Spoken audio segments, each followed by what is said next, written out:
Hello students, welcome in my class. Today we are solving question number 4 of exercise 8.1. Fourth question, find the area of the region bounded by the ellipse. Ellipse की equation देखो, कई बार ellipse word नहीं लिखा होता, bounded by the curve भी लिख देता है। तो सबसे पहले तो आपको कर्व की इक्वेशन की आइडेंटिफिकेशन होनी चाहिए। एक्स स्क्वायर बाय में ए स्क्वायर की फॉर्म बन रही है, प्लस वाई स्क्वायर बाय में 9 = 1 मोस्टली हो जाती है। तो हमें पता चलेगा शेप कर्व कौन सा है, उसके अकॉर्डिंग हमें डायग्राम भी तो बनाना है। तो ये आपको पता होना चाहिए, कई बार स्टेटमेंट में नहीं भी लिखा होता। तो क्वेश्चन में आपको क्या गिवन है, find the area of the region bounded by the ellipse. देखो इस क्वेश्चन में कोई लिमिट भी नहीं गिवन है, इस क्वेश्चन में हमें लिमिट भी खुद फाइंड आउट करनी है। ऊपर के फर्स्ट 3 क्वेश्चन में आपको लिमिट भी गिवन थी। तो सबसे पहले आपने एलिप्स की इक्वेशन लिखनी है।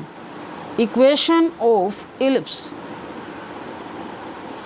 क्या है, x square by 16 plus y square by 9 = 1। अगर इसे हम स्टैंडर्ड फॉर्म में लिखें, x square by a square होता है ना, यहाँ पर आपको पता है मेजर वैल्यू हमारे एक्स एक्सिस के अलोंग है। तो इससे पता चल गया हमारा एलिप्स का मेजर एक्सिस किसके अलोंग होगा, एक्स एक्सिस के अलोंग होगा। डायग्राम बनाएं और उसके बाद आपको डायग्राम से ही लिमिट भी पता चलेगी। तो डायग्राम आपको रफली डायग्राम बनाना, वही 2 डायमेंशनल ज्योमेट्री में x axis y axis show करेंगे और इलिप्स की शेप ड्रॉ करेंगे। आपको पता है इलिप्स की शेप ओवल शेप होती है और आपको यहाँ रफली ड्रॉ करना है, क्योंकि यहाँ कंपास वगैरह हम नहीं यूज़ कर सकते। जितना आपने यहाँ इसको एक्सटेंड करोगे उतने ही यहाँ तक करोगे। इस तरह से डायग्राम होना चाहिए, ये नहीं एक साइड कम ज़्यादा हो। तो ये मेज़रमेंट कर लेना। मान लो आप इसको यहाँ से ऐसे कितना ले रहे हो, 4, जितनी मेज़रमेंट आपकी यहाँ तक है 1 तक ले रहे हो, यहाँ तक ले रहे हो, उतनी ही आपको वहाँ तक लेनी है, इक्वल। अच्छा लगता है। तो डायग्राम पहला अट्रैक्शन का काम करता है, डायग्राम से हमारा क्वेश्चन अच्छा भी लगेगा। ऐसे ही यहाँ पर आपको 2 लाइन तक बढ़ा रहे हो तो यहाँ 2 लाइन तक ऐसे नीटनेस होनी चाहिए। पेंसिल से पहले बना लेना, क्योंकि एग्जामिनर जो होगा आपका चेक करने वाला आपके डायग्राम से आइडेंटिफाई कर लेगा कि आपको क्वेश्चन अच्छे से आता है। इसमें कोई क्रैमिंग नहीं की गई है।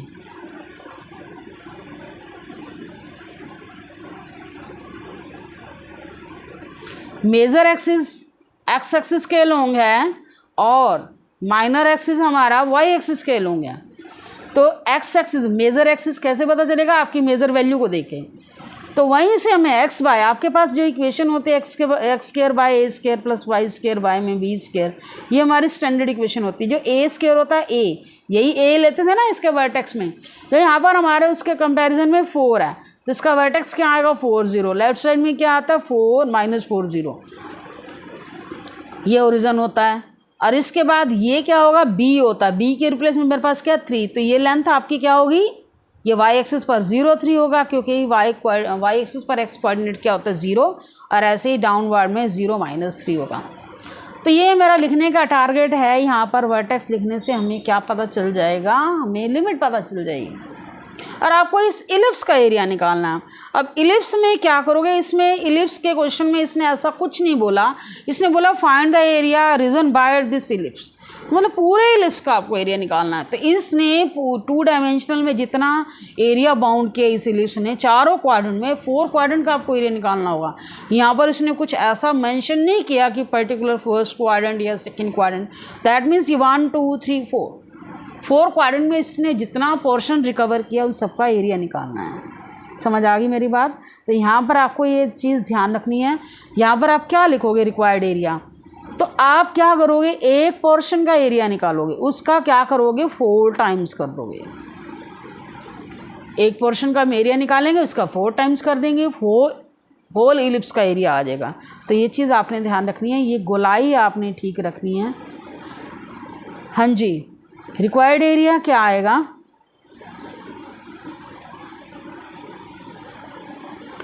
हमारी लिमिट देखो, ये एरिया आपका एक्स एक्सिस के अलोंग भी पड़ रहा है, और वाई एक्सिस के अलोंग भी पढ़ रहा है, दोनों एक्सिस से निकाल सकते हो। पर ये ध्यान रखोगे अगर आप एक्स एक्सिस के हिसाब से ले रहे हो लिमिट आपको एक्स एक्सिस वाली लेनी होगी, मतलब वाई डी एक्स लिख रहे हो तो 0 से 4 लिमिट लोगे। एक्स डी वाई भी ले सकते हो तो लिमिट आपको वाई एक्सिस वाली 0 से 3 लेनी पड़ेगी। ये आपके ऊपर डिपेंड करता है, जो दोनों से ही हो जाएगा और आपका आंसर दोनों से ही ठीक आएगा। हम यहाँ एक्स एक्सिस के अलोंग ले रहे हैं, 0 से 4 ले रही हूँ मैं, एक्स एक्सिस के अलोंग ले रहे हैं तो इसलिए मैंने डी एक्स लिखा, और एक्स एक्सिस के अलोंग ले रहे हैं इसलिए वाई लिखा, और वाई की वैल्यू निकालेंगे इन टर्म ऑफ एक्स। अब आपको इस इलिप्स से क्या वैल्यू निकालनी है, वाई की वैल्यू निकालनी है। ये थोड़ा स्टेप आपका लेंथी है तो y की वैल्यू मैं आपको बता देती हूँ यहाँ पर कैसे निकालनी है। इसको स्टेप 1 लिख देते हैं। यहाँ पर हम एक बार आपको मैं डिटेल में बता दूँ y की वैल्यू कैसे निकालनी है। आपको y की टर्म को एक साइड रखना है, x की टर्म को एक साइड ले जाना है। एलसीएम लोगे 16 आएगा, 16 माइनस एक्स स्क्वायर, इधर क्या आ जाएगा वाई स्क्वायर बाय में 9, वाई स्क्वायर को यहाँ रखो, ये क्या आ जाएगा 9/16 और इधर क्या आ गया 4 माइनस एक्स स्क्वायर। वाई की वैल्यू कितनी आ जाएगी, होल टर्म के ऊपर क्या आ गया स्क्वायर रूट। सारे क्वेश्चन में आपको ऐसे करना है। ऐसे अगर आप एक्स डी वाई लेते हो तो एक्स की टर्म को यहाँ रखो, वाई की टर्म को उधर ले जाओगे, ऐसे ही सेम वैसे एक्स की वैल्यू निकाल दोगे, फॉर्मेट आपका सेम रहेगा। तो इसे स्क्वायर रूट से बाहर करोगे क्या आएगा 3/4 और अंदर आपके पास क्या रह जाएगा 16 माइनस एक्स स्क्वायर। और 16 माइनस एक्स स्क्वायर को आपने क्या लिखना है 4 स्क्वायर माइनस एक्स स्क्वायर। देखो ये 4 स्क्वायर माइनस एक्स स्क्वायर, इस तरह के क्वेश्चन में हमेशा आपका इस तरह का फॉर्मेट बनेगा। इसको हम ए स्क्वायर माइनस एक्स स्क्वायर, इसके इंटीग्रेशन के लिए आपने कौन सा रूल फॉलो करना है मैं रूल आपको लिखवा देती हूँ। ये रूल आपका 7.7 एक्सरसाइज में है जो कि इस सेशन में 2020 के लिए आपका इस सेशन में एक्सरसाइज डिलीट हो चुके हैं, लेकिन ये रूल आपका इंटीग्रेशन के एरिया के लिए यूज़ होगा। 7.7 एक्सरसाइज में रूल है, इस रूल को मैं लिखवा देती हूँ। ये कई क्वेश्चन में आपका यूज़ होगा, ये तो हमें करना ही पड़ेगा। x/2 इसका ए स्क्वायर माइनस एक्स स्क्वायर की अगर फॉर्म आती है, ए स्क्वायर मतलब constant term minus x square, आपको इसे स्टैंडर्ड फॉर्म में बनाना है और इसका इंटीग्रेशन क्या लोगे x/2 इंटू सेम टर्म मतलब जो भी ए स्क्वायर माइनस एक्स स्क्वायर है, इसके बाद आपके लिखोगे a²/2 into sine inverse x/, ये आपको फॉर्मूला याद करना है। देखो अगर जनरल टर्म है तो प्लस सी लिखते हैं, एक्सरसाइज में वहाँ हम प्लस सी कर रहे हैं, लेकिन हमारा यहाँ लिमिट आ जाती है, लिमिट में आपको पता है सी नहीं लिखते। तो अब इसी क्वेश्चन को जो y की वैल्यू आई है मेरे पास, y की वैल्यू क्या आई है 3/4 4 स्क्वायर माइनस एक्स स्क्वायर। इसको हम क्या करेंगे अपने जो उस वैल्यू में required area y d x की जगह वैल्यू पुट करो, फ्रॉम 1 पे आ जाओ। रिक्वायर्ड एरिया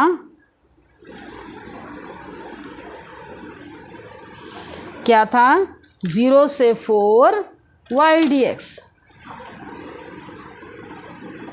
और y की वैल्यू आपकी क्या है 3/4 0 to 4 3/4 A square minus x square. ये आपको ऐसे स्टैंडर्ड फॉर्म में बनाना होगा। मेरे पास 16 था, 16 को मैंने क्या लिख दिया 4 square minus x square.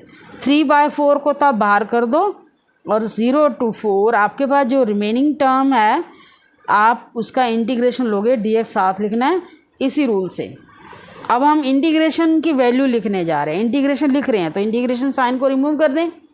x/2, x means जो स्क्वायर पावर को छोड़ के x है, x/2 a square minus x square, a square मतलब same term 4 square minus x square plus a²/2, ये ए स्क्वायर आपका पूरा आ जाएगा a²/2 into sine inverse x/x by में a लेना, a मीन्स 4 लेना, प्लस सी नहीं लिखेंगे क्योंकि हमारे पास यहाँ लिमिट आ गई है। जब लिमिट आ गई तो कांस्टेंट टर्म रिमूव कर दोगे। ये हमारा इंटीग्रेशन हो चुका है। 2-3 बार आप रूल लिखो, प्रैक्टिस हो जाएगी क्वेश्चन करते ही। अब देखो हमें लिमिट पुट करनी है इस 3/4 को, तो आप बाहर ही रखो, upper limit minus lower limit. अब अपर लिमिट पुट करोगे ये आ गया 4/2। एक्स की जगह जहाँ जहाँ एक्स है वहीं आपको 4 पुट करना है, ऐसे लोअर लिमिट में 0 पुट करना है। जो कांस्टेंट टर्म है हमारी एज इट इज़ रहेगी। अब इसमें क्या आ जाएगा 4² और यहाँ एक्स है -4² प्लस 4 का स्क्वायर बाई 2 कितना आ जाएगा 16/2। डायरेक्ट सोल्व करो 8 आ गया एंड साइन इनवर्स 4/4 1 आ जाएगा। ये हमारी अपर लिमिट आ गई माइनस लोअर लिमिट। अब लोअर लिमिट यहाँ एक्स के 0 रखोगे, आपको पता होल पार्ट क्या हो जाएगा 0 हो जाएगा, और यहाँ पर भी 0/4 करोगे प्लस 0 हो जाएगा। लोअर लिमिट हमारा पोर्शन 0 आ रहा है।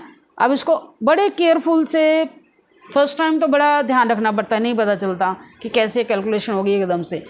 अब देखो ये टर्म आपस में प्लस में है, 4/2 4 के स्क्वायर में से 4 का स्क्वायर माइनस करोगे, ये पार्ट भी क्या हो जाएगा 0 हो जाएगा।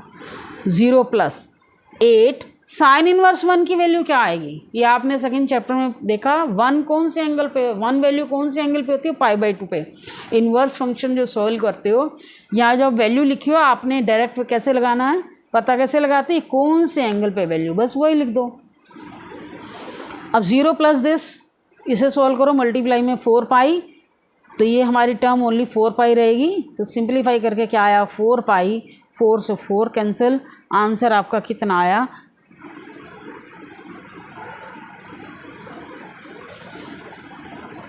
4।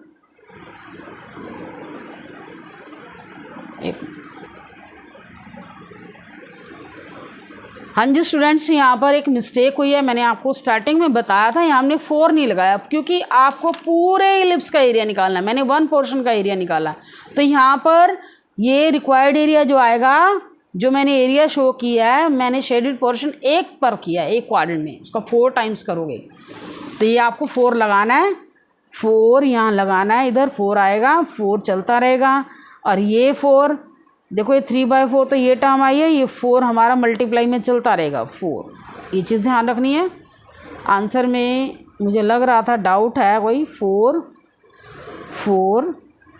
अब ये 4 से 4 कैंसिल हो गया, ये कैलकुलेशन यहाँ दोबारा कर देते हैं। आउटर में आपके पास ओनली 3 रहेगा। अब 0 प्लस 4π कितना आएगा 4π आ जाएगा, और मल्टीप्लाई के थ्रू करोगे 12π, और साथ में क्या लिखेंगे स्क्वायर यूनिट। स्क्वायर यूनिट तो आपको लिखना ही है। तो ये चीज़ आपने ध्यान रखनी है, जब आपको होल इलिप्स का एरिया निकालना है तो 4 टाइम्स आगे आएगा। हाँ, अगर लिखा होता फर्स्ट क्वाड्रेंट तो आगे 4 लगाने की जरूरत नहीं है, तब तो हमें एक ही पार्ट का एरिया निकालना है। नेक्स्ट क्वेश्चन पे आते हैं, फिफ्थ क्वेश्चन क्या है, find the area of the region bounded by the ellipse. Again we have ellipse, लेकिन यहाँ इलिप्स आपका चेंज है, यहाँ पर मेजर एक्सिस आपका वाई एक्सिस कह लूँगा। तो फॉर्मेशन तो आपकी वही रहेगी, फॉर्मूला आपका वही रहेगा, पर डायग्राम थोड़ा सा चेंज हो गया। एरिया यहाँ पर भी आपको होल इलिप्स का एरिया निकालना, तो इसको भी 4 टाइम्स करोगे।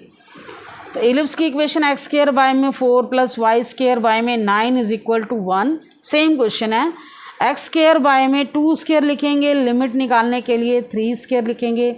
बड़ी वैल्यू y एक्सिस के अलोंग है, तो यहीं से हमें पता चल गया हमारा इलिप्स मेजर एक्सिस किसके अलोंग आएगा, y एक्सिस के अलोंग आएगा।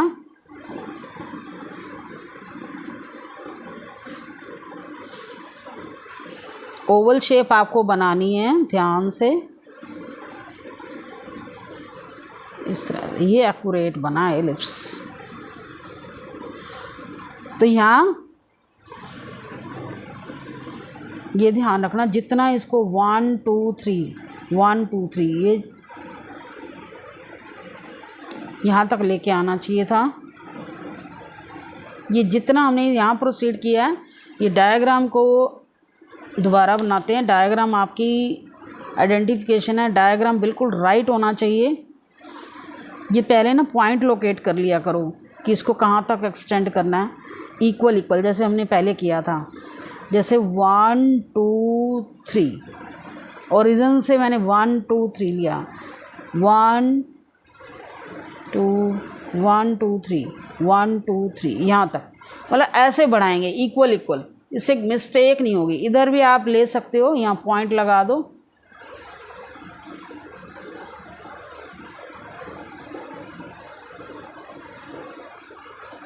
क्योंकि मेन तो हमें ना लिमिट शो करनी है। ये भी आपको होल इलिप्स का एरिया निकालना है, फर्स्ट क्वाड्रेंट नहीं लिखा। तो क्या करेंगे, एक्स एक्सिस के साथ 2 है तो ये वर्टेक्स पर आपका क्या आएगा 2 0, वाई एक्सिस के साथ 3 है 0 3। तो ये भी हम एरिया ऐसे ही निकाल सकते हैं क्योंकि आपका ये दोनों के साथ शो हो रहा है, एक्स एक्सिस के साथ भी हो रहा है शेडेड पोर्शन, वाई एक्सिस के साथ भी हो रहा है। अगर एक्स एक्सिस के साथ लिमिट लोगे तो आपकी लिमिट आपकी क्या चलेगी 0 से 2 और वाई डी एक्स लिखोगे, और वाई एक्सिस के साथ लोगे 0 से 3 आएगी। Answer will be same.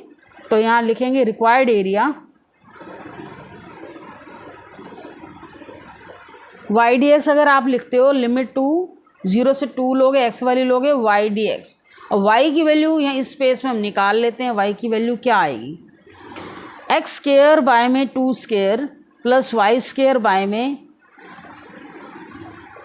3 square is equal to 1। Y की वैल्यू निकाल लेते हैं, 1 माइनस एक्स स्क्वायर बाय में 2 स्क्वायर, 2 स्क्वायर एलसीएम 4 भी लिख सकते हो, 2 square minus x square, y square by में 3 स्क्वायर। वाई की वैल्यू लेने के लिए आपको क्या करना पड़ेगा, 3 स्क्वायर बाय में 2 स्क्वायर, और इधर क्या लिखोगे 2 square minus x square. Y की वैल्यू क्या आएगी, इसके ऊपर स्क्वायर रूट अप्लाई करोगे, ये तो आपका आ जाएगा 3/2, और ये क्या आ जाएगा 2 स्क्वायर माइनस एक्स स्क्वायर और स्क्वायर रूट। मैंने स्क्वायर इसलिए लिया क्योंकि हमें टर्म तो एक्चुअल में यही चाहिए। वाई की वैल्यू हमारे पास क्या है 3/2, और रिक्वायर्ड एरिया 4 टाइम्स भी लिखना है, ये चीज़ आपको ध्यान रखनी है 4, एंड वाई की वैल्यू आपको क्या लेनी है 3/2, 2 square minus x square D x. Limit हमारी क्या है 0 से 2। तो अब हम क्या करेंगे, इसमें आगे सॉल्व करोगे सेम स्टेप है सॉल्यूशन के जैसे हमने पहले किया। 4 × 3/2 को तो आउट कर दो, लिमिट हमारी 0 से 2 है। तो अभी अभी जो मैंने आपको रूल सिखाया था ए स्क्वायर माइनस एक्स स्क्वायर वाला, उसी पैटर्न से इसे सॉल्व करना है। ये टर्म आपकी कैंसिल हो रही है, 2 3 = 6 आया, बाहर हमारा 6 रहेगा, और इंटीग्रेशन क्या आएगा, एक बार फिर से ये टर्म लिख लेते हैं 0 से 2, 2 square minus x square square root d x. तो यहाँ पर a square minus x square का फॉर्मेट यूज़ करोगे, क्या फॉर्मूला है उसका, x/2 a square same term minus x square plus a square by 2, a square आपका यही है by 2 into sine inverse x by में ए लेना है, ए स्क्वायर नहीं लेना है, ये चीज़ ध्यान रखनी है। ए आपका 2 है और लिमिट हमारी क्या है 0 से 2। तो अब हम क्या करेंगे, upper limit minus lower limit. अब आपको प्रैक्टिस होगी अपर लिमिट पुट करोगे ना, तो ये देखो ये पार्ट 0 होने वाला है, जैसे पहले वाले क्वेश्चन में हुआ। अपर लिमिट 4 ए स्क्वायर माइनस एक्स स्क्वायर, यहीं से आपको पता चल जाएगा। तो अब हम डायरेक्ट स्टेप कर सकते हैं, x/2 रखोगे, a square minus x square, x की जगह 2 रखोगे, पार्ट क्या हो जाएगा 0 हो जाएगा। तो आप डायरेक्ट करो, ये 0 लिख देती हूँ मैं अपर लिमिट, मतलब इस पार्ट के लिए 4 स्क्वायर बाई 2 आ जाएगा, इंटू साइन इनवर्स 1 ही आएगा, और साइन इनवर्स 1 की वैल्यू क्या होती है π/2। ये अपर लिमिट पुट करके हमारे पास जो आई वैल्यू वो लिख दी, minus lower limit. Lower limit में यहाँ एक्स की जगह 0 रखोगे, हो ये 0 हो गया, और इधर से भी 0 रखोगे, लोअर लिमिट की वैल्यू क्या आ गई 0। अब ब्रैकेट के अंदर आप एक्सप्रेशन सोल्व कर लो, ये आ गया आपका 2 से 2 कैंसिल हो गया, 0 + π, मतलब टोटल सिंप्लीफिकेशन आपकी यहाँ से पाई बचेगी, और हमारे पास आउटर में टर्म कितनी है 6 π आ जाएगा, 6 π स्क्वायर यूनिट। तो ये क्वेश्चन भी हमारा कंप्लीट हो गया। Thank you for watching video.